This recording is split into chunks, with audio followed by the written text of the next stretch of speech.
কিন্তু দুনিয়ার লাইনে কোনো কোটিপতি যদি এতগুলো মানুষ এখানে বসাইতে চাইতেন, 4-5 ঘন্টা রাখতে চাইতেন, কতটা পেরেশান হতে হতো। 1 নাম্বার, মানুষগুলোকে আসা যাওয়ার গাড়ি দেওয়া লাগতো ফ্রি, ঠিক নেই?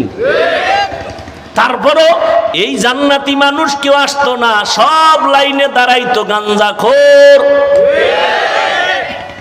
এরপরে আসার পরে ব্যবস্থাপনা, ভিআইপি চেয়ার লাগতো বসার জন্য, ফাঁকে ফাঁকে নাস্তা, একটু যদি আঁকা বাঁকা হয় তো চেয়ারের বাড়ি। দেখছেননি কারবার?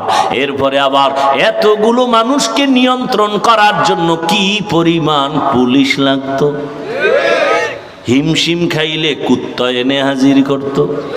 কারণ মানুষ বেঈমানি করতে পারে, আল্লাহর ভিন্ন মাখলুক কুকুর মালিকের সাথে বেঈমানি করে না।